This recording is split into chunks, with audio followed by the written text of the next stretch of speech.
Sa maliit na bayan ng San Roque, kilala si Maricel bilang masipag at mapagkakatiwalaang barista ng Cafe de Rosa.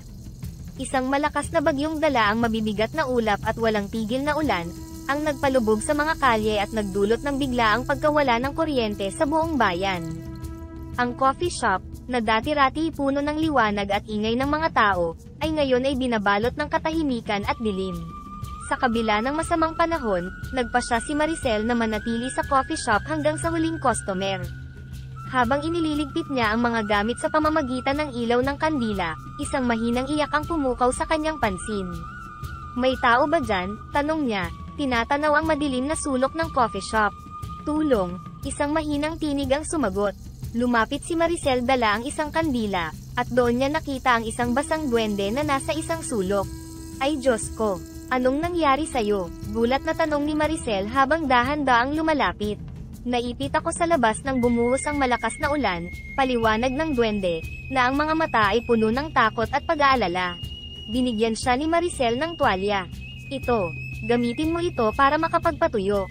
"Ako nga pala si Maricel," sabi niya habang iniaabot ang tuwalya sa duwende. "Adonis ang pangalan ko," tugon ng duwende, habang dahan-daang tinatanggap ang tuwalya at pinipilit patuyuin ang sarili. "Salamat sa iyong kabaitan. Halika magpainit ka muna," alok ni Maricel, sabay timpla ng kape. "May tinapay din ako dito, sigurado akong gutom ka na."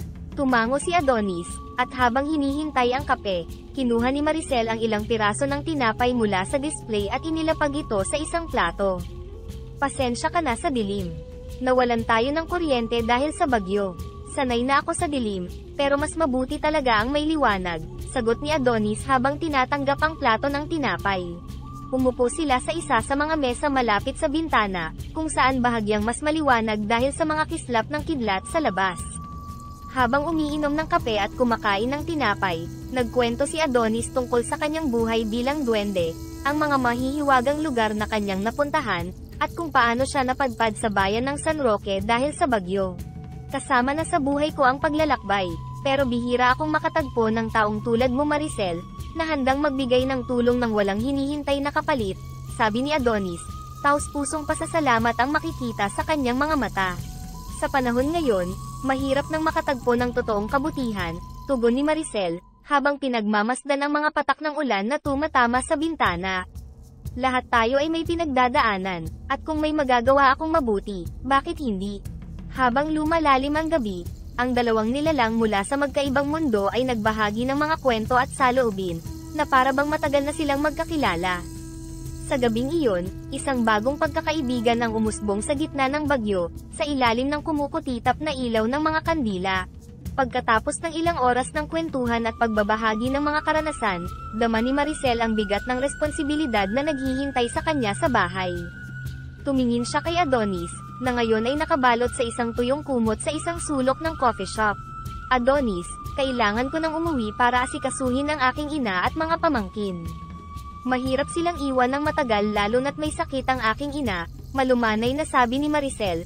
Ang kanyang mga mata ay mayroong pag-aalala. "Naiintindihan ko Maricel. Salamat sa iyong pag-aalaga," tugon ni Adonis, ang kanyang tinig ay may bahid ng pagpapasalamat. "Huwag kang mag-alala sa akin, ligtas ako dito. Narito pa rin ang bagyo, at mas mabuti kung dito ka muna magpalipas ng gabi. Malamig at delikado pa sa labas," giit ni Maricel, habang inaayos ang mga kandila para magbigay ng sapat na liwanag sa maliit na espasyo. "Bukas ng umaga ako babalik. Maaga ulit ako rito para ihanda ang coffee shop sa pagbubukas." "Nag-aalangan man," tumango si Adonis. "Salamat Maricel. Ipinapakita mo ang kabutihan na bihira ko nang makita sa iba." Habang inihahanda ni Maricel ang kanyang gamit para umuwi, hindi niya mapigil ang mag-alala. Paano kung may mangyari kay Adonis dito? Paano kung bumalik ang bagyo ng mas malakas, tanong niya sa sarili. Ngunit alam niyang kailangan niyang umuwi, umaasa sa kanya ang kanyang pamilya. "Mag-ingat ka Maricel. At salamat ulit," paalam ni Adonis habang hinahatid siya sa pinto ng coffee shop. "Mag-ingat ka rin dito," sagot ni Maricel, na nakangiti. Kinabukasan, bumalik si Maricel sa coffee shop na may bahagyang kaba sa kanyang dibdib. Ngunit agad siyang napangiti nang makita niyang maayos ang kalagayan ni Adonis. Nakangiti ito sa kanya, hawak ang isang kakaibang bagay. "Magandang umaga Maricel. Maayos ang aking pagtulog, salamat sa iyo. Bago ako umalis, may nais akong iwan bilang pasasalamat, sabi ni Adonis, ipinakita ang isang lumang coffee grinder. Ang coffee grinder ay may mga inukit na disenyo at tila may kakaibang kinang. Ito ay mahiwagang coffee grinder na makakatulong sa iyong coffee shop. Nakikita nito ang puso at kung ano ang gustong timpla ng kape ng bawat tao na papasok sa iyong coffee shop. Gamitin mo ito ng may kabutihan, paliwanag ni Adonis. Habang hinahawakan ang coffee grinder, nakaramdam si Maricel ng isang hindi maipaliwanag na init sa kanyang dibdib, ang init ng pag-asa at ng mga posibilidad. Hindi ko alam kung paano kita pasasalamatan, Adonis. Napakalaki ng ibinigay mong tulong. Nasuklian mo na ang aking utang sa pamamagitan ng iyong kabaitan, sagot ni Adonis.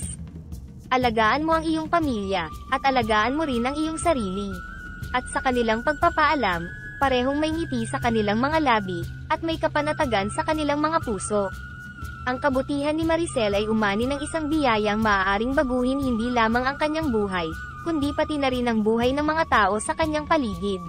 Habang papalayo si Adonis, iniwan niya hindi lamang ang mahiwagang coffee grinder kundi pati na rin ang isang pangako ng bagong simula para sa Cafe de Rosa. Nang muling buksan ni Maricel ang coffee shop, hinawakan at tinitigan nito ang mahiwagang coffee grinder, pero hindi siya lubos na kumbinsido sa kapangyarihan nito hanggang sa isang partikular na umaga. Isang babaeng customer mula sa Baguio ang pumasok sa coffee shop, basang-basa dahil sa biglaang pag-ulan. "First time ko po dito," sabi niya habang pumapatak ang ulan mula sa kanyang payong. Gamit ang coffee grinder, tiningnan ni Maricel ang mukha ng babae at pinaandar ang kakaibang grinder. Pagkatapos lang ng ilang saglit, nakapagtimpla siya ng isang espesyal na kape na akma sa malamig at maulang panahon ng Baguio. Nang iabot niya ang kape sa babae, nagulat si Maricel sa reaksyon nito. "Teka, paano mo nalaman na ito ang paborito ko? Kapeng barako na may hint ng cinnamon. Bihira lang ako makatikim ng ganito rito," sambit ng babae. "Parang nasa Baguio lang ako ulit." Napangiti si Maricel, puno ng pasasalamat at pagkamangha. "Masaya po akong nagustuhan ninyo," tugon niya. Habang lumilipas ang mga araw, dumarami ang mga katulad na insidente. Maraming customer ang bumabalik at nagpapasalamat kay Maricel dahil sa kanyang natatanging serbisyo. "Mula ngayon, ito na ang aking paboritong coffee shop," sabi ng isang lalaking madalas magtrabaho habang umiinom ng kape. "Palagi mo talagang natatamaan kung ano ang gusto ko, Maricel, kahit hindi ko sabihin." Isa pang customer, isang matandang babae na madalas magbasa sa isang sulok ng coffee shop, ay nagdagdag, "Iba talaga ang kapeng ito, Maricel. Bawat timpla mo ay perpekto. Para bang binabasa mo ang aking isip." Ang mga papuring ito ay nagdulot ng labis na kasiyahan kay Maricel, ngunit may kaakibat ding takot sa kanyang puso. Paano kung malaman ng iba ang tungkol sa coffee grinder? Ano ang mangyayari kung isipin nilang hindi natural ang aking ginagawa? Nag-aalala siya sa sarili. Sa kabila ng mga pangamba, hindi maitatanggi ang positibong epekto ng mahiwagang coffee grinder sa coffee shop. Ang Cafe de Rosa ay hindi lamang naging tanyag dahil sa masarap na kape, kundi pati na rin sa kakaibang karanasan na ibinibigay ni Maricel sa bawat customer. Ang kanilang pagkilala at pagpapasalamat ay nagpatibay sa kanyang determinasyon na ipagpatuloy ang kanyang gawain, habang maingat na itinatago ang lihim ng mahiwagang coffee grinder. Habang patuloy na dumarami ang mga parokyano ng Cafe de Rosa dahil sa natatanging serbisyo ni Maricel, hindi lahat ay masaya sa kanyang tagumpay. Si Ricky, isang katrabaho niya, ay lalo lamang napuno ng inggit sa bawat papuring natatanggap ni Maricel mula sa mga customer. Isang hapon, habang naglilinis ng mga mesa, sinimulan ni Ricky ang kanyang maruming laro. Napansin niyo ba mga kasama, na sobrang dumi ng trabaho ni Maricel? Hindi talaga malinis ang mga gamit niya, bulong niya sa ilang kapwa-empleyado habang tinitiyak na maririnig ito ng iba pang naroon. Ang simpleng bulong ay parang apoy na kumalat ng mabilis sa tuyong damo. "Talaga, hindi naman siguro," sagot ng isang baguhang barista, ngunit ang binhing itinanim ni Ricky ay umusbong na sa kanyang isipan. "Obserbahan nyo kasi, parang may kakaiba kasi, baka hindi lang natin napapansin dati, pero ngayon, tingnan nyo," patuloy ni Ricky, palalim ng palalim ang pagdududa sa isip ng iba. Sa loob ng ilang araw, lumala ang sitwasyon. Ang mga chismis ay umabot sa tainga ng may-ari ng coffee shop, na nag-alala sa potensyal na masamang epekto ng mga usap-usapan sa reputasyon ng kanyang negosyo. Kinausap niya si Maricel sa isang sulok ng coffee shop. Ang kanyang mukha ay nagpapahiwatig ng labis na pag-aalala. Maricel, may mga reklamo akong naririnig tungkol sa kalinisan ng iyong trabaho. Alam kong hindi ito totoo, pero alam mo naman ang negosyo. Kailangan nating panatilihin ang magandang imahe, malumanay ngunit matatag na sabi ng may-ari. Luhaan at hindi makapaniwala, si Maricel ay sumagot, naiintindihan ko po, pero sana po ay bigyan niyo ako ng pagkakataon na linisin ang aking pangalan. Wala po akong ginagawang mali. Napakahirap nito Maricel. Sa ngayon, mas mabuti sigurong magpahinga ka muna. Alam kong hindi ito makatarungan, pero kailangan kong isipin ang kapakanan ng coffee shop, sabi ng may-ari. Hindi rin madaling tanggapin ang desisyon na kanyang ginawa. Umiyak si Maricel habang naglalakad pa uwi. Ang mga luha ay hindi lamang dahil sa pagkawala ng trabaho kundi dahil din sa bigat ng mga paratang sa kanya na walang katotohanan. Sa kanyang pag-uwi, pinilit niyang maging matatag para sa kanyang pamilya, ngunit ang sakit at kawalan ng direksyon ay mabigat para sa kanya. Hindi ko alam ang gagawin ko ngayon, bulong niya sa sarili habang minamasdan ang lumulubog na araw mula sa bintana ng kanyang kwarto. Ang hinaharap, na minsan niyang pinangarap na puno ng pag-asa at oportunidad, ngayon ay nababalot ng kawalan ng katiyakan at takot. Sa gitna ng kawalan ng pag-asa, isang hindi inaasahang bisita ang muling nagdala ng liwanag sa buhay ni Maricel. Isang gabi, habang siya ay nakaupo sa kanilang lumang sala, nag-iisip ng mga susunod na hakbang sa kanyang buhay, bumisita si Adonis. Maricel, huwag kang mawalan ng pag-asa, sambit ni Adonis habang lumilitaw mula sa isang sulok ng kwarto. Magtayo ka ng iyong coffee shop, dito mismo sa tapat ng iyong bahay. Ikaw ay may kakayahan, at hawak mo ang mahiwagang coffee grinder. Napatitig si Maricel sa kanyang kaibigan, ang kanyang mga mata ay unti-unting napuno ng bagong pag-asa. Talaga bang magagawa ko yon Adonis? Sa kabila ng lahat ng nangyari. Oo Maricel. Ang iyong kabutihan at dedikasyon ang magdadala ng mga biyaya sa iyo, tulad ng pagdalaw ng ulan sa tigang na lupa, tugon ni Adonis, ang kanyang mukha ay puno ng katiyakan. Pinag-isipan ni Maricel ang mungkahi ni Adonis. Kinabukasan, kinausap niya ang kanyang mga kaibigan at pamilya tungkol sa ideya. Bagamat may agam-agam sila dahil sa mga nangyari, nagpasya silang suportahan siya. Nag-ambag sila ng sapat na kapital upang makapagsimula si Maricel ng maliit na coffee shop sa tapat ng kanilang bahay. Pinangalanan niya itong Maricel's Brew. Sa tulong ng mahiwagang coffee grinder, mabilis na kumalat ang balita tungkol sa kanyang natatanging kape. Hindi lamang mga kapitbahay ang naging suki, kundi pati na rin ang mga tao mula sa ibang bahagi ng bayan. Natuklasan nila na ang bawat tasa ng kape ay may kasamang pambihirang pag-aalaga at personal na ugnayan, isang bagay na bihirang mahanap sa ibang mga coffee shop. Mula nang matikman ko ang kape mo Maricel, dito na ako lagi nagkakape bago pumasok sa trabaho. Parang binabasa mo talaga ang isip ko sa gusto kong lasa, sabi ng isa sa kanyang mga regular na customer habang nagpapasalamat. Ang sarap ng kape mo, parang may magic. Lagi akong nakakakuha ng tamang blend na kailangan ko para sa araw ko, dagdag pa ng isa, habang masayang hinihigop ang kanyang kape.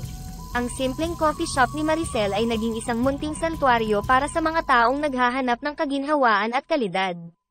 At sa bawat tasa ng kape na kanyang inihahain, na ipapasa niya ang kabutihang ipinakita sa kanya ni Adonis, ang kabutihang nagbigay daan sa kanyang pangalawang pagkakataon sa buhay. Ilang buwan matapos buksan ni Maricel ang Maricel's Brew sa tapat ng kanyang bahay, ang maliit na coffee shop ay mabilis na sumikat. Hindi lamang ito naging tahanan ng masarap na kape kundi naging lugar din ng mainit na pagtanggap at pagsasama-sama ng komunidad. Ang kanyang dedikasyon at ang mahiwagang coffee grinder ay patuloy na nagbigay ng eksaktong kape na hinahanap ng bawat customer, na nagresulta sa mabilis na pag-ipon ni Maricel ng sapat na pera para magbukas ng mas malaking pwesto. Sa palaki ng kanyang negosyo, maraming suki mula sa dati niyang pinagtatrabahuang Cafe de Rosa ang lumipat sa Maricel's Brew. Sa kasamaang palad, ang paglipat ng mga suki ay naging sanhi ng pagsasara ng Cafe de Rosa. Nalungkot si Maricel sa balitang ito. Hindi ko ninais na mawalan sila ng negosyo, malungkot na sabi ni Maricel sa kanyang mga kaibigan. Gusto ko lang magbigay ng masarap na kape at masayang lugar para sa ating komunidad. Sa kabila ng kanyang lungkot, pinili ni Maricel na magpatuloy at palaguin pa ang kanyang negosyo. Sa tulong ng kanyang pamilya at mga kaibigan, nagbukas siya ng pangalawang branch ng Maricel's Brew. Sa pagbubukas ng bagong branch, muling nagpakita si Adonis at nagbigay ng isa pang mahiwagang coffee grinder. Maricel, sa iyong patuloy na pagpapalaganap ng kabutihan, nararapat lamang na palawakin mo pa ito, sabi ni Adonis habang iniabot ang pangalawang coffee grinder. Gamitin mo itong bagong coffee grinder para maghatid ng saya sa mas marami pang tao. Adonis, hindi ko alam kung paano kita pasasalamatan, tuwang-tuwa si Maricel. Pangako, patuloy kong ipapalaganap ang kabutihan sa bawat tasa ng kape. Ang pangalawang branch ng Maricel's Brew ay agad ding naging popular. Ito talaga ang pinakamasarap na kape sa bayan, sabi ng isang bagong customer habang masayang nakikipagkwentuhan sa ibang parokyana. Parang may mahika sa bawat timpla. Totoo yan, sagot ng isa pang suki, na dati ng tagatangkilik ng unang branch. Hindi lang masarap ang kape, ramdam mo rin ang pagmamahal at pag-aalaga ni Maricel sa bawat serbisyo. Para kang bumabalik sa bahay. Sa paglipas ng mga araw, ang mga tindahan ni Maricel ay nagsilbing mga sentro ng komunidad kung saan ang mga tao ay hindi lamang pumupunta para sa kape, kundi para rin sa pakiramdam ng pagiging bahagi ng isang mas malaking pamilya. Ang bawat pagbubukas ng branch at bawat tasa ng kape ay hindi lamang nagdudulot ng kasiyahan, kundi nagpapaalala rin sa lahat ng kahalagahan ng pagmamalasakit at kabutihan. Ang tagumpay ni Maricel ay nagpapatunay lang na ang kabaitan at pagsisikap ay maaaring magbago hindi lamang ng isang buhay kundi ng isang komunidad.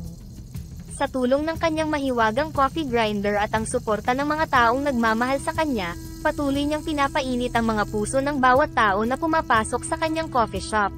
Sa patuloy na paglago ng Maricel's Brew, hindi lamang ang kanyang pangarap ang natupad kundi pati na rin ang pangangailangan ng kanyang pamilya at ng mas malawak na komunidad. Ang tagumpay ng kanyang negosyo ay nagbigay daan upang mapabuti ang kalagayan ng kanyang ina at mapag-aral ang kanyang mga pamangkin sa mas magandang paaralan.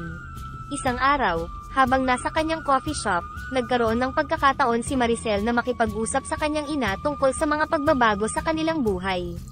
Nay, kamusta po ang pakiramdam ninyo sa bagong gamot? Tanong ni Maricel, habang inaabot ang tasa ng mainit na tsokolate sa kanyang ina. Maricel, maraming salamat. Malaki ang ipinagbago ng pakiramdam ko. Hindi ko na masyadong nararamdaman ang paghingal ko dati, masayang sagot ng kanyang ina, habang hinahaplos ang kamay ni Maricel. At salamat din sa Diyos at sa sipag mo, na pag-aaral mo ang mga bata sa magandang eskwelahan. Si Maricel na may ngiti sa labi, ay naramdaman ng kasiyahan ng loob.